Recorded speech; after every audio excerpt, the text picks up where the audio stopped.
그러므로 너희도 준비하고 있으라. 자, 이 제목 가지고 말씀의 은혜를 나누도록 하겠습니다. 자, 계속해서 매주일 누가복음을 통해서 예수님의 이제 공생의 때의 모습 어떠 있느냐 우리가 쭉 지금 살펴보고 있습니다. 자, 2주 전인데 어떤 말씀인지 이제 어떤 말씀이 있었는지 바로 앞에 말씀이 어떤 말씀이었는지 기억이 나시는가 모르겠습니다. 무슨 말씀이 있었냐면 염려와 근심에 대해서 말씀을 하시면서 자 12장 31절에서 이렇게 결론을 내려주셨어요. 자, 다만 너희는 그의 나라를 구하라. 그리하면 이런 것들을 너희에게 더하시리라. 여러분, 세상에 대한 염려, 근심, 세상의 염려와 근심, 이거는 염려라는 단어를 생각을 좀 해주셔야죠. 목을 물어요. 목을 물어서 숨을 못 쉬게 하는 것이 염려와 근심입니다. 자, 염려와 근심 하지 말고 믿음의 길을 감에 있어서 그의 나라와 그 의를 구하는 것이 가장 중요하다. 바로 그때 하나님께서 이 모든 것을 더해 주시는 은혜로 역사해 주실 것이다. 이게 예수님의 핵심이었어요. 자, 이제 오늘 본문으로 들어가 보겠는데, 자, 오늘 말씀은 예수님의 재림, 다시 오심과 관련해서 말세에 대해서 주님이 주시는 경고의 말씀입니다. 경고의 말씀.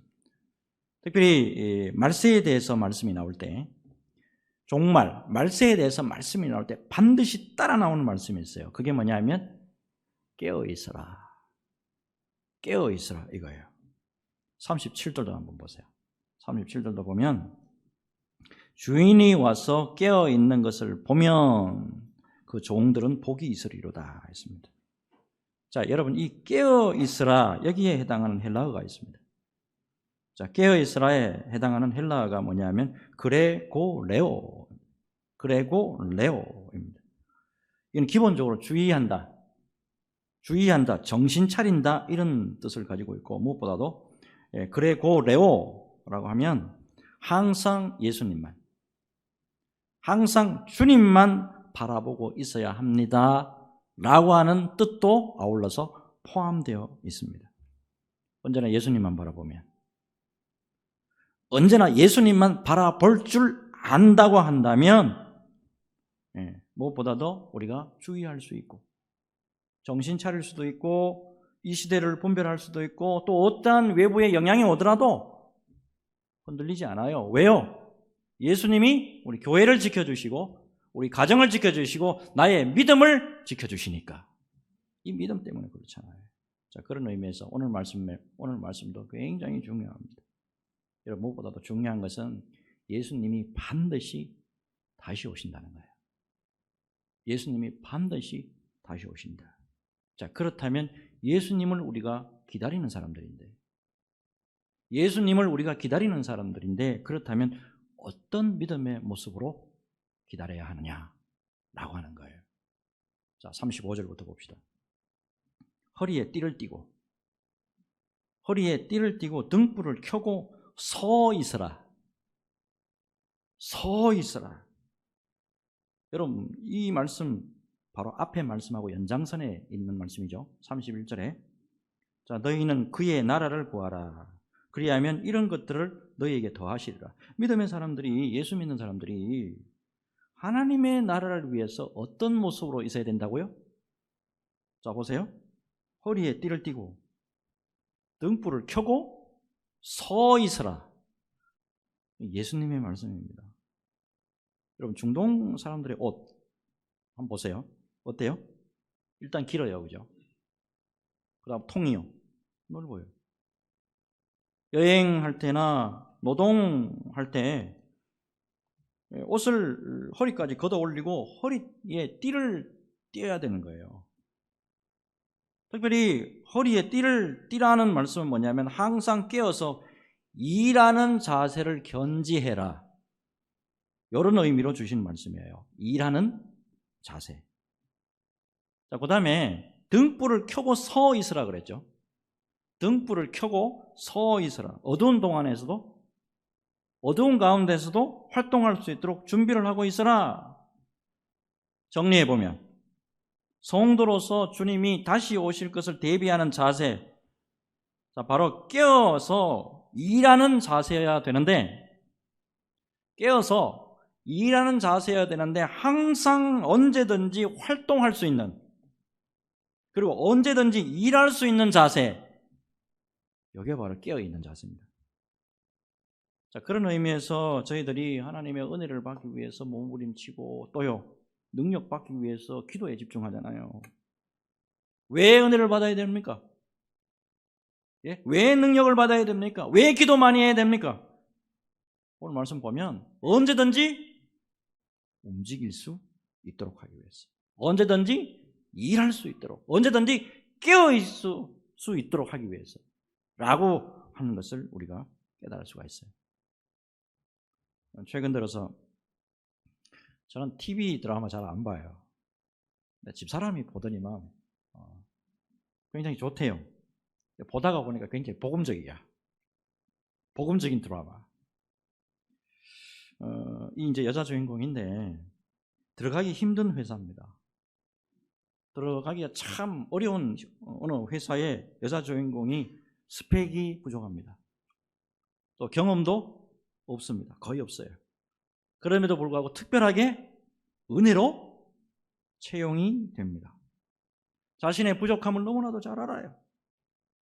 그래서 신입 사원답게 모든 일에 긴장하고 아울러서 파릇파릇한 모습으로 열심히 일해요.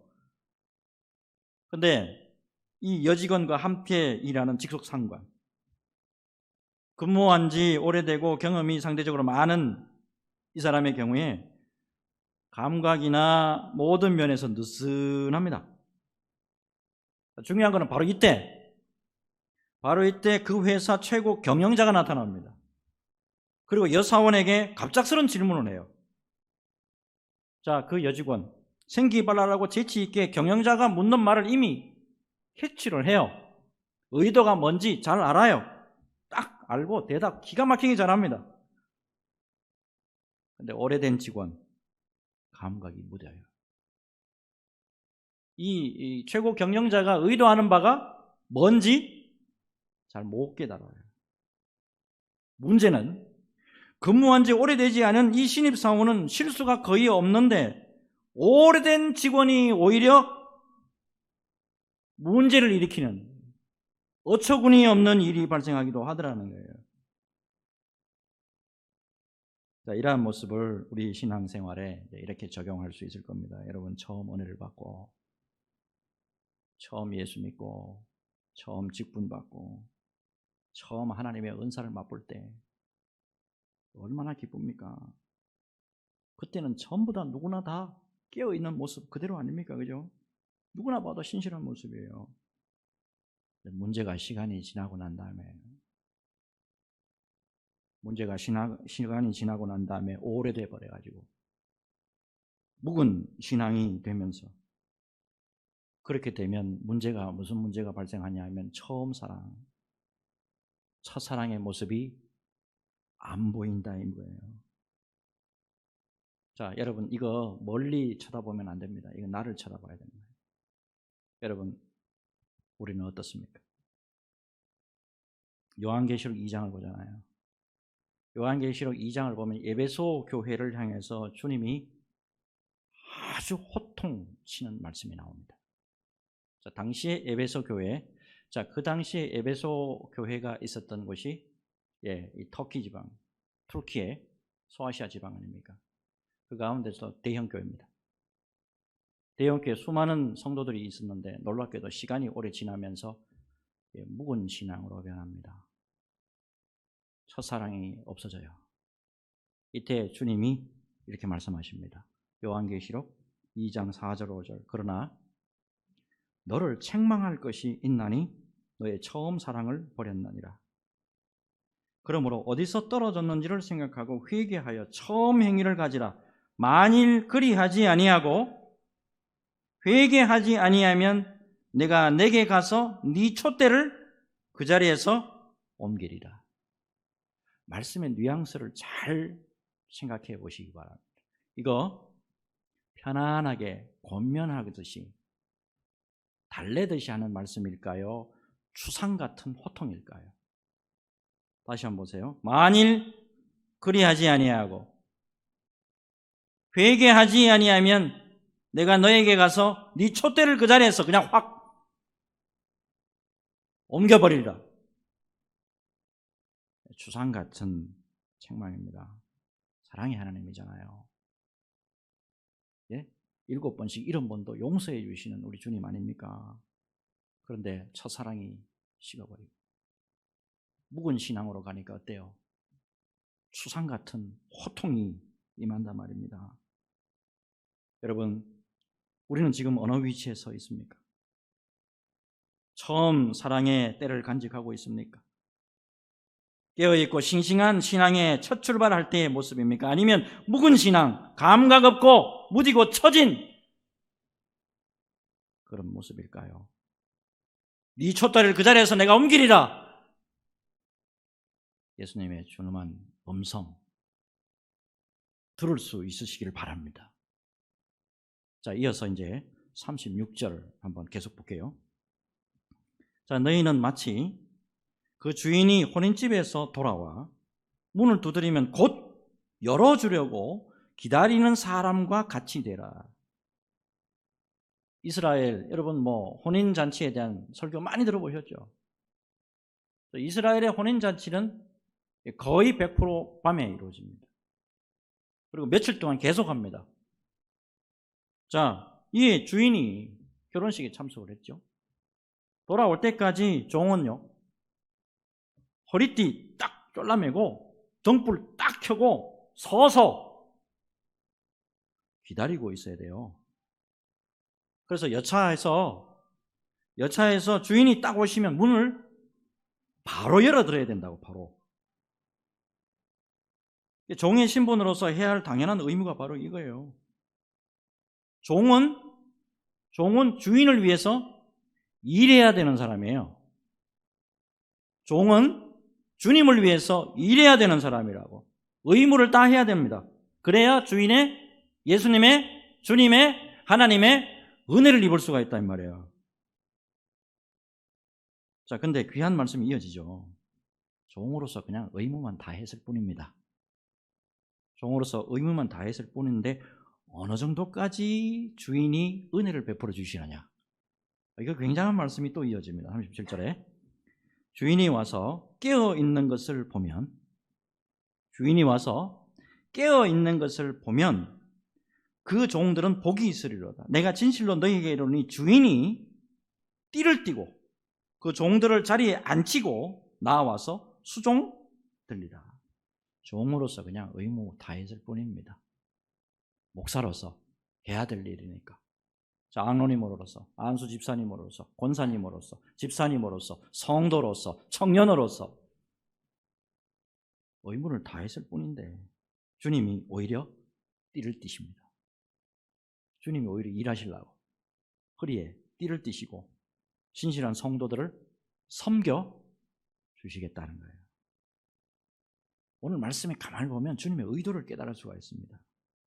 여러분, 우리가 깨어있을 때 주님이 이렇게 은혜 베풀어 주신다는 겁니다. 은혜 베풀어 주신다는 겁니다. 그러니 결국에 여러분 말세에 어떻게 살아라는 겁니까? 결국에 말세에 어떻게 살아라는 거예요? 깨어있어라. 그리고 항상 일할 준비. 항상 일할 준비해라. 이런 뜻이에요. 우리는 전부 스스로에게 뭐라고 합니까? 우리는 예수 그리스도의 종. 우리는 예수 그리스도의 일꾼. 예수님으로부터 하나님으로부터 부여받은 일꾼. 사명을 부여받은 일꾼. 이렇게 우리 스스로를 인정하고 부르고 있지 않습니까? 자, 그렇다면 여러분, 나는 일할 준비가 되어 있냐요? 나는 일할 준비가 되어 있습니까? 아니면은 내 기도 제목 그냥 내가 필요한 거 이거 지금 하나님 이거 필요합니다. 지금 주님 이거 필요합니다. 지금 이거 주세요. 저거 주세요. 이거 구하기 급급합니까? 깨어 있어라. 여러분, 이 주님의 음성을 여러분 잘 깨달으셔야 합니다. 최근에 제가 책을 이제 읽는 가운데 제목이 참 특이하고 가슴에 팍 박히더라. 제목이 뭐냐면 방임죄와 직무유기죄입니다. 방임죄와 직무유기죄. 한번 들어보세요. 법에 관한 책을 보다가 몇 가지 죄목에서 멈칫했다. 그것은 방임죄와 직무유기죄다. 이 죄목들은 오늘날 그리스도인이 하나님 앞에 섰을 때 책망받을 내용 같아서다. 먼저 그리스도인에게 방임죄란 이 세대가 죄와 아픔 가운데 허덕이는 것을 돌아보지 않고 교회 안에서 본인들의 신앙만 지키고 사는 것이다. 우리는 이 세대가 죄 가운데 어그러지도록 내버려 두고 묵인한 것에 대해서 책망받을 수 있다. 또한 그리스도인에게 직무유기죄란 하나님의 백성으로서 정당한 이유 없이 하나님의 명령에 대해서 수행하기를 거부하거나 포기하는 것이다. 여러분, 우리에게는 방임죄, 우선 제 살기 급급합니다. 제 목구멍이 포도청입니다. 이렇게 가지고 분명히 지금 잘못돼 가고 있는데 그럼에도 불구하고 방임해버리고, 그리고 분명히 이거는 목사인 내가 해야 될 건데, 분명히 이거는 성도인 내가 해야 되는 건데 하지 않고 직무유기하는 것은 없습니까?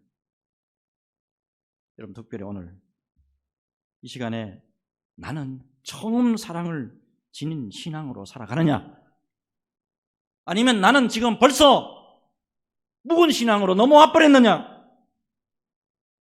이거 여러분 꼭 점검하시고 싱싱하고 파릇파릇한 처음 사랑의 신앙으로 돌아가서 주님을 흡족하게 기쁘게 해드리는 저와 여러분들이 되어야 될 줄로 믿습니다. 여러분, 무엇보다도 말세의 때일수록 변함없이 믿음의 모습으로 살아가야 됩니다. 여러분, 냄비 신앙 금방 뜨거워졌다가 금방 식어가는 그런 믿음의 모습이 아니라 언제나 주님 앞에 변함없는 믿음의 모습으로 아름답게 서나가는 저와 여러분 모두가 되시기를 주 예수 그리스도 이름으로 축복합니다. 자, 그럼 다음으로 이어가면, 그러면 주님의 재림이 어떠하겠느냐? 자, 주님의 재림이 어떠하겠냐? 이제 말씀으로 이어지는데, 자, 우선 38절부터 한번 보겠습니다. 주인이 혹 2경에나 혹 3경에 이르러서도 종들이 그같이 하고 있는 것을 보면 그 종들은 복이 있으리로다. 자, 이때 주인은 누굽니까? 예수님이죠. 주님을 말씀하시는 거잖아요.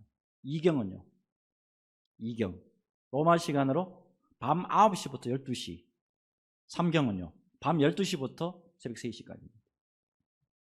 자, 결국에 언제 오실지 몰라도 늘 종은 준비하고 있어야 된다, 이 말씀이잖아요. 그 다음에 40절 보세요. 그러므로 너희도 준비하고 있으라. 생각하지 않은 때에 인자가 오리라 하시니라. 자, 그 다음 말씀이 문제인데 46절인데요. 오늘 굉장히 심각한 문제가 두 개가 나와요. 자, 우선 이 문제부터 한번 봅시다. 46절 우리 같이 한번 읽어볼까요? 자, 46절 같이 읽습니다. 시작. 생각하지 않은 날 알지 못하는 시각에 그 종의 주인이 이르러 엄히 때리고 신실하지 아니한 자의 받는 벌에 처하리니. 자, 예수님의 재림의 특징이 나오죠. 첫째가 뭡니까? 2경이 될지 3경이 될지 때를 알아요, 몰라요? 1900 몇 년도에 오십니까? 몇 시에 오십니까? 몰라요, 그죠? 언제 오실지 모릅니다, 그죠? 두 번째는요, 40절하고 46절을 보니까 생각지도 않은 때에. 생각지도 않은 때라는 것은 뭡니까? 우리 인간의 감각으로 알아요, 몰라요? 몰라요. 근데 이단들이 자꾸 이상한 소리 하죠. 그리고 마지막 46절 보시죠. 이게 오늘 이제 또 이제 문제 중에 하나인데, 엄히 때리고, 예수님이 엄히 때리고, 자, 신실하지 아니한 자에 받는 벌에 처하리니. 신실하게 주님의 재림을 준비 안 하잖아요. 그러면 분명히 너희 믿는 사람들에게도 심판이 있다 이거 아닙니까? 굉장히 무서운 말씀이에요. 여러분 성경을 잘 한번 보세요. 46절에 어미 때리고 거기에 앞에 한번 보세요. 어미 때리고 성경에 어미 때리고 앞에 보면 각주로 1돼 있을 거예요. 성경 보시면 1돼 있고 그 다음에 성경 밑으로 이렇게 한번 내려와 보세요. 뭐라고 돼 있죠? 쪼개어내고 이렇게 돼 있습니까? 쪼개어내고. 자, 여러분 이 어미 때리고에 해당하는 헬라어 원어가 뭐냐면 디코토메오입니다. 디코토메오. 요게 쪼개내버린다 의미도 있고, 또 하나 톱으로 두 자국으로 잘라내버린다, 톱으로 두 조각으로 잘라내버린다, 이런 뜻도 있습니다. 요거 불신자들에게 임하는 심판을 의미할 때 이런 말씀입니다. 근데 오늘 보니까 신실하게 예수님의 재림을 준비하지 않고 느슨하게 묵은 신앙으로 있을 때 어떻게 하시느냐, 이 단어를 쓰고 계십니다. 여러분, 그래서 정말 주님의 재림, 이거 여러분 정신 바짝 차려야 됩니다. 자, 그래서 여러분 오늘 이제 이 말씀 가운데 이 주님의 마음을 우리가 잘 간파하실 수 있어야 됩니다. 이렇게 강력하게 예수님이 경고하는 이유는 뭘까요? 이렇게 강력하게 예수님이 경고하시는 이유는 뭘까요? 주님 다시 오신다는 거 절대 잊지 말아라. 주님 다시 오신다는 거 절대 잊지 말고 준비 철저하게 해라, 이거 아닙니까? 여러분, 무엇보다도 주님이 주시는 말씀에 우리가 귀를 잘 기울여야 되는데요. 여러분, 이와 관련해서 뜨겁지도 차갑지도 않은 믿음으로 주님의 마음에 근심을 주던 교회가 있어요. 요한계시를 보면 뜨겁지도 않고 차갑지도 않으니까 주님이 근심하세요. 라오디게아 교회를 향해서 예수님이 이렇게 말씀하셨잖아요. 요한계시록 3장 14절에서 19절. 자, 5절을 맞춰서 무슨 뜻인가를 깊이 한번 헤아려 보세요. 요한계시록 3장 14절에서 19절 같이 읽겠습니다. 시작. 라오디게아 교회의 사자에게 편지하라. 아멘이시요 충성되고 참된 증인이시요 하나님의 창조의 근본이시니가 이러시되 내가 네 행위를 아노니 내가 차지도 아니하고 뜨겁지도 아니하도다. 내가 차든지 뜨겁든지 하기를 원하노라. 내가 이같이 미지근하여 뜨겁지도 아니하고 차지도 아니하니 내 입에서 너를 토하여 버리리라.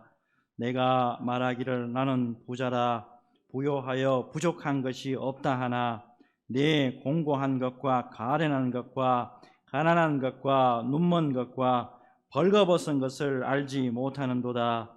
내가 너를 권하노니 내게서 불로 연단한 금을 사서 부요하게 하고 흰옷을 사서 입어 벌거벗은 수치를 보이지 않게 하고 안약을 사서 눈에 발라보게 하라. 물론 내가 사랑하는 자를 책망하여 징계하노니 그러므로 내가 열심을 내라 회개하라. 아멘. 여기 보니까 그러므로 내가 열심을 내라. 예수님이 믿음 생활을 어떻게 하라고 말씀하시는가요? 너무 미치지 말고, 응? 너무 미치지 말고, 너무 과하게 하지 말고 적당하게 해. 뭐 그리 교회에 미치고 뭐 그리 예수에 미쳐있나, 적당하게 좀 해. 그 말씀입니까? 아니면 열심을 내라 라고 하시는 말씀입니까? 열심을 내라고 하는, 여기에 원어를 보니까요, 열정을 가지고 열심히 수고해라. 열정을 가지고 열심히 수고해라. 신앙생활 그렇게 해야 돼. 말세가 되어가고 예수님이 가까이 오실 때가 돼간다면, 이 말씀이에요. 여러분, 말씀 잘 새기시고. 우리는 예수님 길을 기다리는 신부잖아요. 신부가 치장도 안 하고 신부가 깨끗하지도 안 하고 신부가 갖추는 것도 잘 갖추지 않는다면 그게 무슨 신부야? 신부로서 역할을 잘 감당할 때 주님의 사랑이 넘칠 줄로 믿습니다. 주님의 사랑에서 언제나 승리하시기를 예수 그리스도의 이름으로 축복합니다. 축복합니다. 마지막, 자 47절 48절 이게 또 문제입니다. 자 47절 48절 마지막으로 우리 같이 힘을 내서 한번 읽어보겠습니다. 읽습니다. 시작. 주인의 뜻을 알고도 준비하지 아니하고 그 뜻대로 행하지 아니한 종은 많이 맞을 것이요 알지 못하고 맞을 일을 행한 종은 적게 맞으리라. 무릇 많이 받은 자에게는 많이 요구할 것이요 많이 맡은 자에게는 많이 달라 할 것이니라. 아멘. 48절. 무릇 많이 받은 자에게는 많이 요구하신대요. 또요 많이 맡은 자에게는 많이 달라고 하신대요. 여러분 가만히 말씀 묵상해 보면 어떻습니까? 우리가 은혜 많이 받았고 체험 많이 받았습니다. 나 하나님으로부터 정말 많이 받았습니다 하고 이거 함부로 자랑할 게 아닙니다. 우리는 자랑 삼아서 뭐 이런 체험도 하고 저런 체험도 했습니다. 이런 풍성한 은혜를 받았습니다. 기도하는 가운데 고치는 병 고침의 은사도 받았습니다. 많은 이야기를 합니다. 그런데 주의할 게 많이 받은 자에게 주님이 많이 요구하십니다. 그리고요 많이 맡은 자에게 많이 달라고 하십니다. 이거 목사 말이 아닙니다. 예수님의 말씀이라고요. 자 그렇다면 여러분 우리 많이 받았습니까? 적게 받았습니까? 하나님으로부터. 자 이제 이거 이제 잘 점검해 보셔야 돼요. 47절하고 48절 다시 한번 보세요. 빨간 글씨를 잘 보세요. 주인의 뜻을 알고도 준비하지 아니하고 그 뜻대로 행하지 아니한 종은 많이 맞아요. 책망이 아닙니다. 많이 맞을 것이고 알지 못하고 맞을 일을 행한 종은 적게 맞으리라. 예수님이 12제자들 패했습니까? 한 번도 패했다라는 기록이 없잖아요. 맞았다는 기록이 없잖아.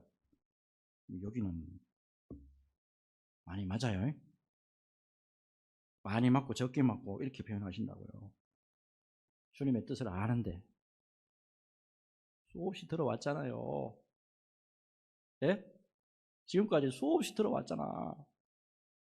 아는데도 준비하지 않으면 많이 맞아요. 잘 알지 못할 경우 있습니다. 잘 알지 못하고 맞을 일을 행하게 되면 적게 맞아요. 맞는 것은 똑같습니다. 여러분 하나님으로부터 세게 맞으나 적게 맞으나 우리 입장에 봤을 때는 억수로 아픕니다. 맞죠? 하나님의 입장에서 세게 하시든지 적게 하든지 우리 맞는 입장에서는 어때요? 솔찬히 거시기하게 아프다고. 문제는 여러분 우리는 적게 받은 사람이 아니라는 거예요. 첫째, 하나님의 외아들을 구원의 선물로 받은 복된 자들 아닙니까? 여러분 구원, 오늘 일부 예배 드리면서 제가 그런 생각이 들어요. 구원, 천국과 지역, 이거 상상을 초월하는 겁니다.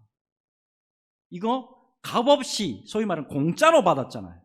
여러분이나 나나 천국 갈 수 있는 자격이 있습니까? 예? 예수 믿을 만한 자격이 있습니까? 자격 없는데 공짜로 값없이 우리에게 부어주셨잖아요. 하나님의 외아들을 우리를 믿게 해주셨잖아요. 두 번째, 아무 공로 없이 예수 믿고 천국 가고 영생의 선물을 받았어요. 영생의 선물을. 그 다음에 이 땅에서도 영혼이 잘된 것 같이 보험사가 잘되고 건강의 축복이 있습니다. 우리 교회 얼마나 감사합니까? 우리 교회 일단 병이 걸리고 하더라도 성도들이 합심해서 막 기도하고 하니까 치유되는 역사가 있잖아요. 네? 이런 많이 축복받은 교회, 많이 은혜 받은 저와 여러분들 아닙니까? 그래서 많이 받았기 때문에 많이 일해야 되는 거예요. 많이 일해야 되는 사명이 우리에게 있다라는 거 아닙니까? 이번 휴가 기간에 굉장히 바빴습니다. 제 고향에 이제 믿음 안에서 참 가장 친한 친구가 하나 있어요. 이 친구 모친이 91세인데 소천하셔가지고 장례식에 참석하고 왔습니다. 이 모친은 남편이 일찍 돌아가시고 3남 1녀의 자녀를 홀로 키운 분인데 놀랍게도 혼자 자녀를 모두 기도로 키우셨는데 손자 손녀 쭉 해서 이번에 가니까 막 친구가 소개를 해주더라고.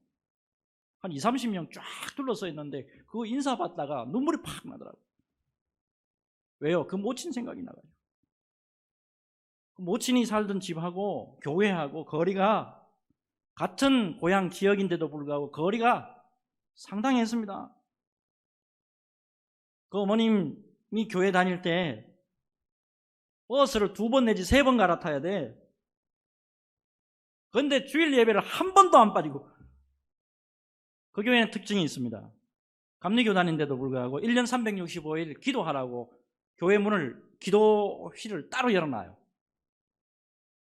그 먼 거리를 이 어머니가 기도하면서 그 자녀를 길러냈다는 거 아닙니까? 제 친구는 둘째 아들이에요. 한참 잘 믿다가 한 번은 JMS라고 하는 이단에 또 빠져가지고 엄마가 얼마나 마음이 아팠는지. 근데 기도하는 엄마가 얘기더라니까. 예? 1년 365일 그 기도실 열려 있는데 그 찾아가가지고 엎드리니까 돌아오더라니까. 돌아와서 지금 완전히 우리 친구 회복이 되어 있는 상황입니다. 그 어머니 조남이 뭐냐면 김자, 차자, 남자예요. 김자, 차자, 남자, 차남이야. 차남이. 아마 아들이 장남이었던 것 같은데 장남에 이어서 이분도 차남, 아들이 돼 달라는 그런 아마 뜻으로 해서 이렇게 그 마음을 갖고 있었던 모양인데 아들을 안 태어나고 딸로 태어나다 보니까 차남이라고 부친께서 아마 이름을 그렇게 지어 주셨던 것 같아요. 근데 그 어머니 차남 아니었어요. 장남과 같은 동일한 역할을 했는데 놀랍게도 그 집안 전체 안에 있잖아요. 다 예수 믿는데 한 사람이라도 삐딱선 탄 사람이 없어요. 그래서 제가 감동받았다니까. 눈물이 핑 나더라 그 자리에서. 장례식 참석하고 돌아오면서 차 안에서 눈물로 기도하고 왔어요. 나도 언젠가는 모든 사람들이 경험하는 것처럼 죽음을 경험할 것인데 과연 그때까지 내가 무엇을 할 것이냐. 그래, 주님이 가장 기뻐하시는 영혼 구원과 성도들을 주님 앞에서 아름답게 세운 일에 최선을 다하자. 정말이지 열심히 일 다 하고 주님 앞에 부끄럼 없이 서자. 주님 앞에서 부끄럼 없이 서자. 주여, 종의 은혜를 주시옵소서. 우리 성도들의 가정에 은혜를 주시옵소서. 우리 교회에 은혜를 주시옵소서. 4시간 동안 운전하고 오면서 눈물로 기도했어요. 여러분, 우리를 오늘까지 왜 생명 주시고 왜 예수 믿게 하고 왜 은혜 속에 살도록 해주셨을까요? 여러분, 잘 먹고 잘 살아라고? 사명 잘 감당하라고 기회 주신 거 아닙니까? 우리 인생 70이고 강건해야 80입니다. 80 넘어가니까 정말 남자 같은 우리 어머니도 80 넘어가니까 완전 할매야, 할매. 안개와 같은 인생입니다. 우리의 짧은 인생 동안에 주님이 기뻐하신 일에 귀하게 헌신하는 저와 여러분들이 되었으면 하는 마음 간절합니다. 그래서 주님이 재림하시는 날에, 주님이 재림하시는 날에 잘하였도다 충성된 종아, 잘하였도다 착하고 충성된 종아, 칭찬받는 수원소망교회 성도들 다 되시기를 예수 그리스도 이름으로 축복합니다. 축복합니다. 우리 같이